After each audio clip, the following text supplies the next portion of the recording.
In this video I am going to start with a very important notion about group theory, and this is the topic that will help us to prove the remaining important theorems in this course, the final goal being the silo theorems. So the important operation that I want to define here, introduce to you in this video, is called group actions. Okay, so if you have not seen this before, this might seem abstract and strange.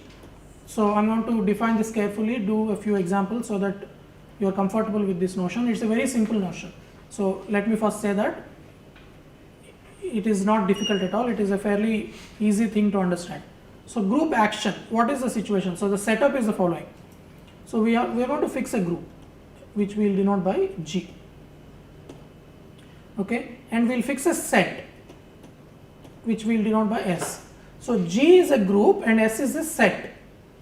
This set will change according to the context. It could even be the group G itself sometimes. The most important examples that we will study, S would be G itself. But the important point to remember is S is just a set.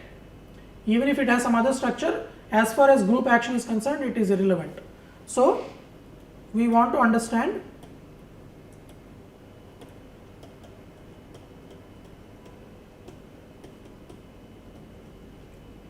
the meaning of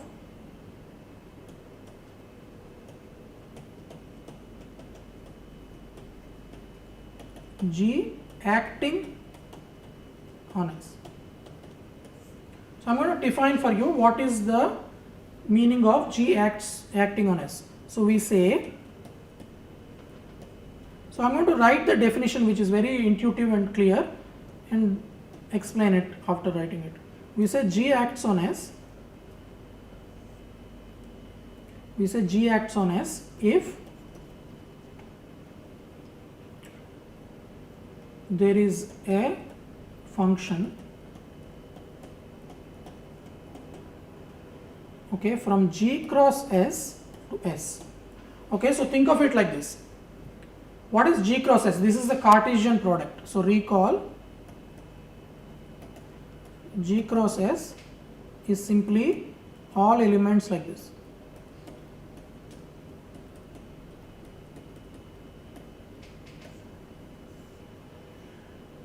It's just a set.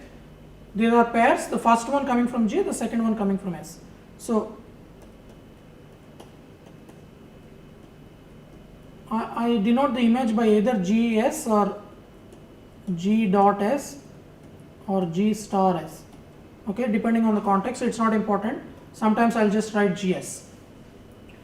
Maybe I write G dot S or G star S. But what you have to remember is this function is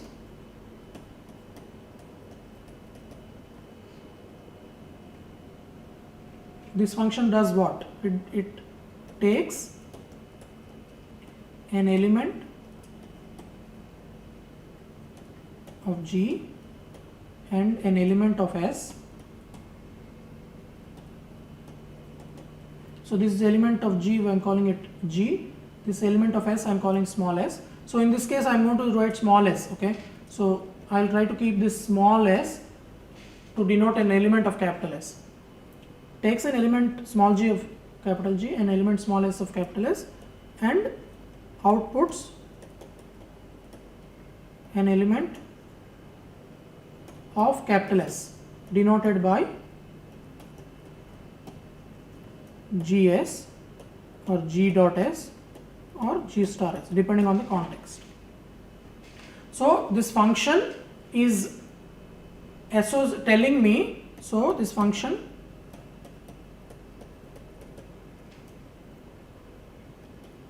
is to be thought of as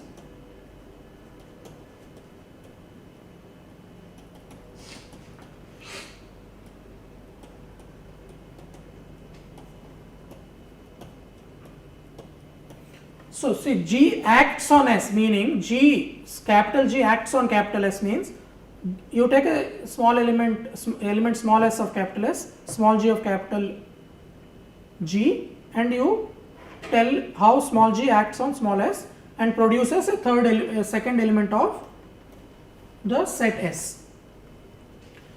But this function must have some properties. It's not an action in general. This function has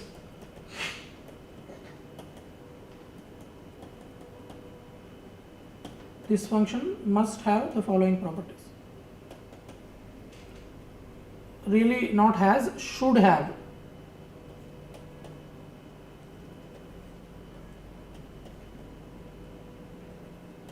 Should have. In order for a proper action, we should have the following properties.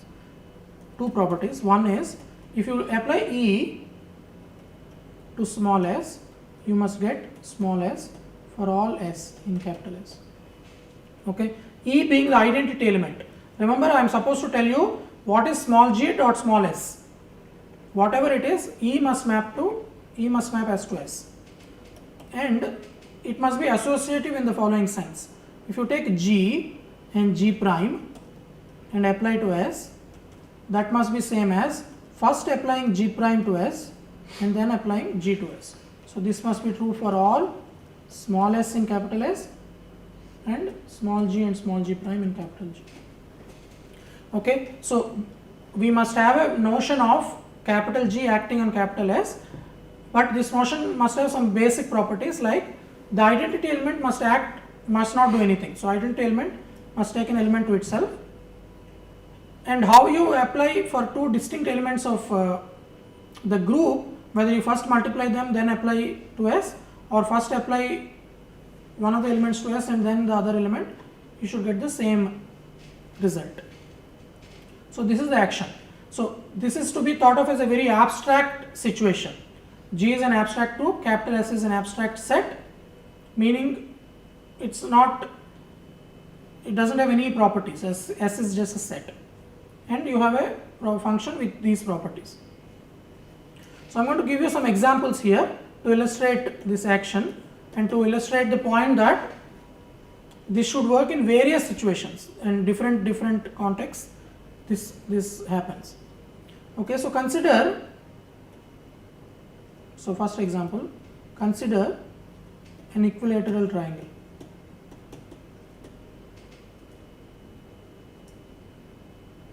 Equilateral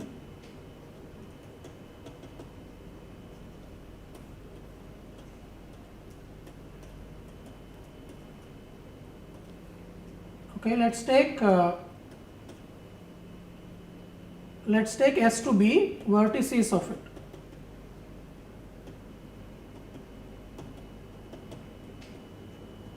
Right, this is A, B, C. So the set is A, B, C. So for every action we must have a set and a group, and the group I take to be the group of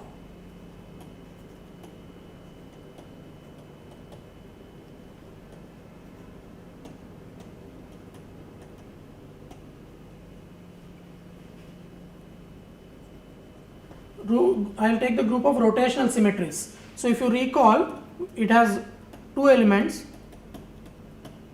elements. R1 is rotation by 120 degrees. R2 is the rotation by 240 degrees. Okay. So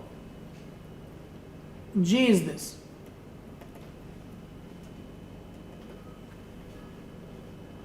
I claim that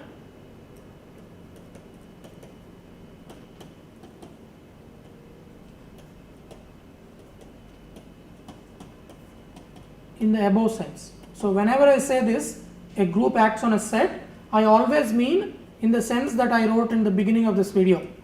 Okay, so we must have a group and a set, and a way to compose, if you want to think of it like this, a way to combine an element of the group and an element of the set to produce another element of the set, satisfying the two properties that I wrote here, that identity element must fix every S and you must have associativity. For example, what is R1? So what is E dot A? Identity means identity rotation, so you don't change anything. So this is A, E dot B is B, E dot C is C, right? So this is the first property is satisfied. What is R1 dot A? So R1 dot A, say if you rotate, if you can imagine rotating by 120 degrees, R1 of A is B, R2 of B becomes C, R1 of B is C, R1 of C is A. Similarly, R2 of A is C. If you rotate by 240 degrees, A goes to C, B goes to A, and C goes to B. Okay, so this gives you a function from G to S to S. So we get a function.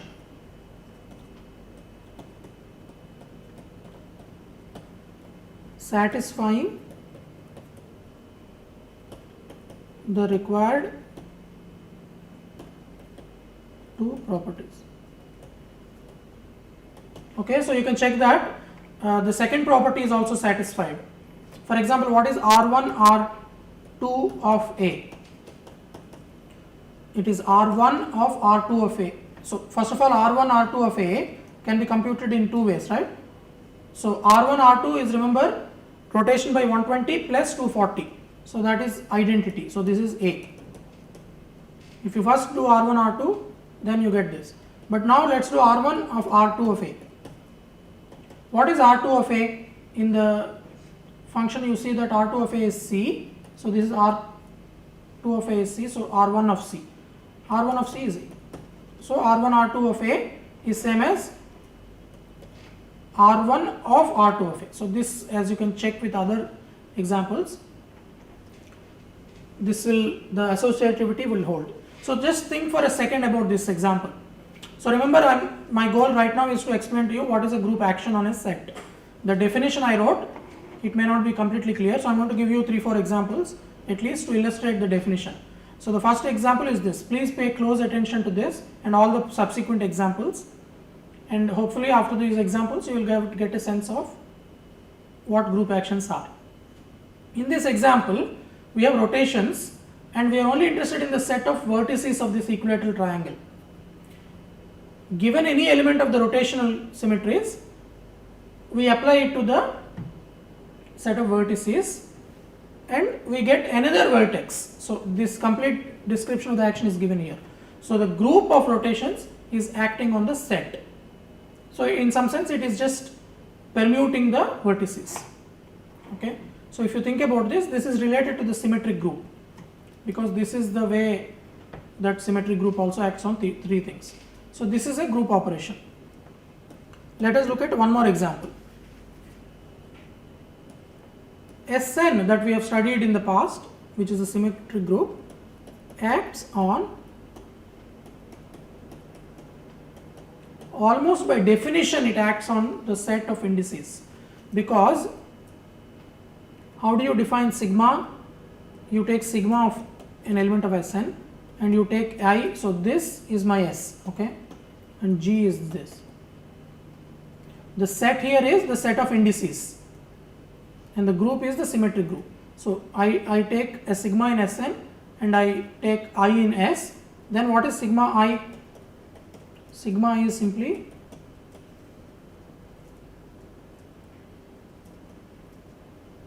is just sigma of I, right? So sigma, so for example, you take G to be S3, it acts on, let's say G to be S4, it acts on S which is 1, 2, 3, 4. If you take sigma to be 1, 2, 3, let's say 1, 4, 3, 2, this is an Sn, S4. What does it do to 1? It sends it to 4. So sigma dot 1, this is just a new notation, but it's the same idea. Sigma dot 2 is 1, sigma dot 3 is 2, sigma dot 4 is 3, right? So sigma, and remember the identity permutation fixes each I.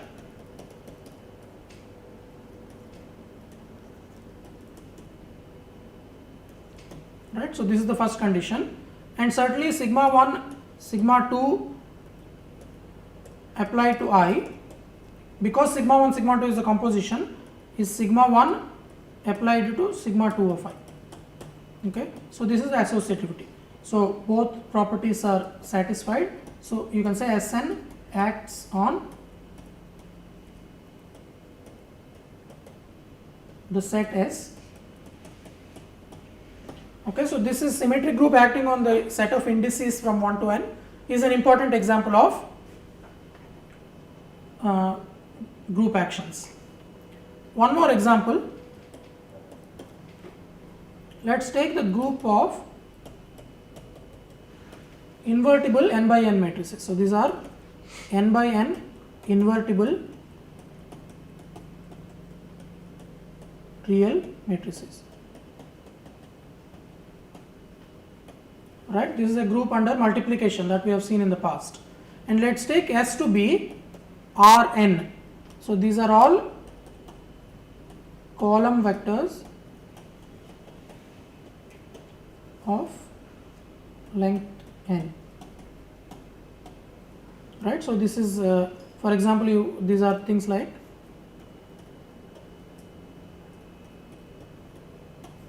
right, so this is an Rn where AIs are real numbers.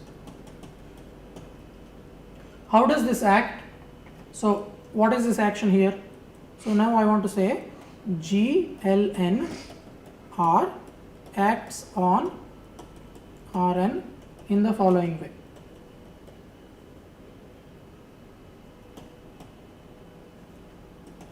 Okay, so you take a matrix and you take a element, let's say V,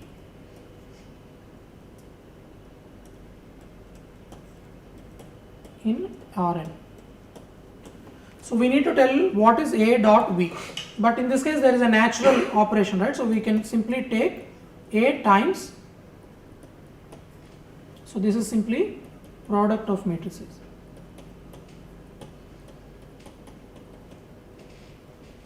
Right? So this is an n by n matrix, this is an n by 1 matrix, so you can multiply, and what is the output?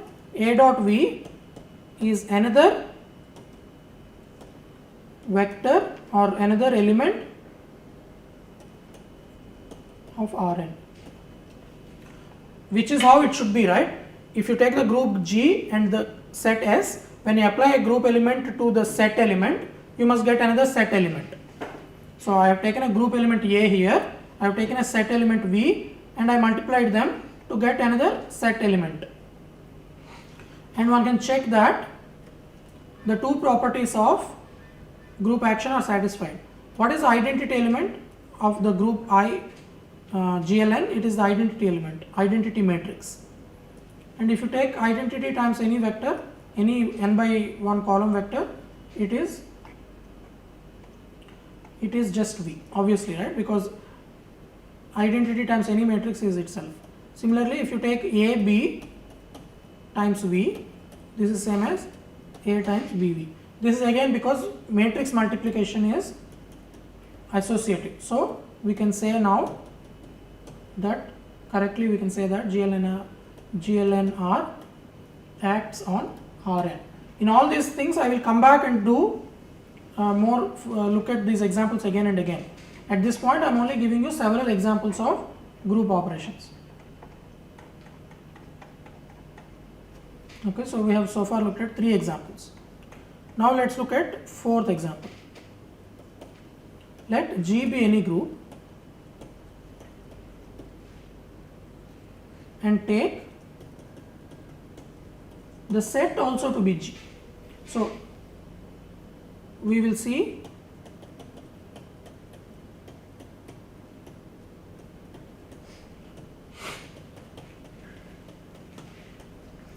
how G acts on itself.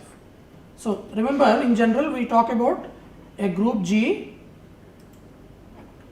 we will talk about how a group G acts on a set S. A group G acts on a set. In this example I am taking the group G acting on G itself.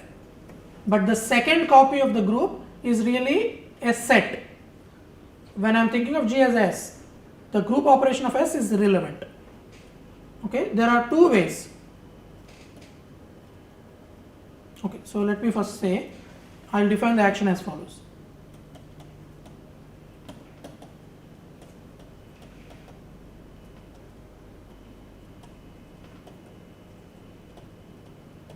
So let's take G in G and let's continue to use S in capital S, but capital S is also again capital G. So I define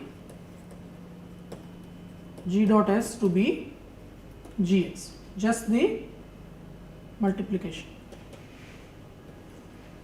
So this is the left multiplication by G.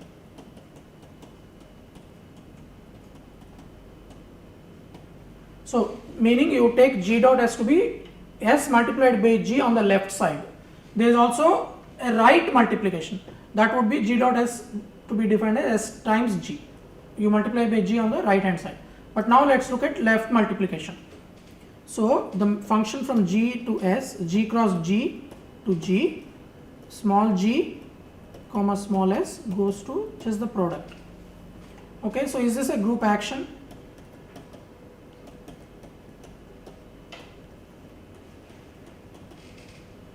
So this is a group action or not? This is a function, right? That's okay. Now let's check the properties of a group action. Remember, a group action must satisfy this E dot S. What is E dot S? Is by definition just ES in the left multiplication. This is S. So this is okay. If you take G1, G2 dot S,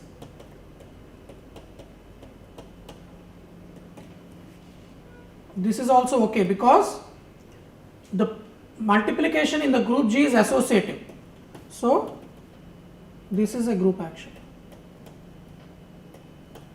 Okay, so in all these examples, please note that there is something I am doing. It's not just a formality. In each example, the property that I have to check is true because of some existing properties that you have learned.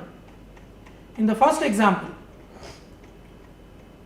because rotations are compositions, multiplication of rotations is a composition and composition of functions is associative, we can say this.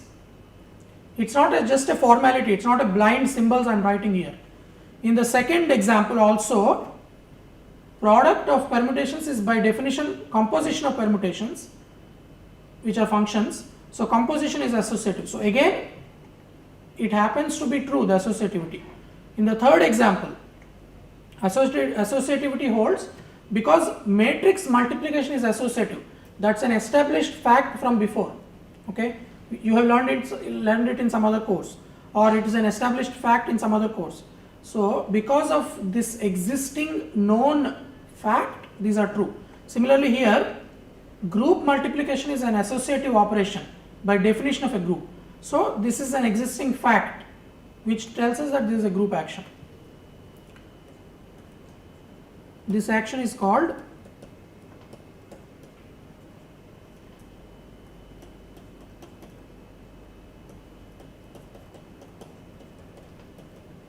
left multiplication of G on itself.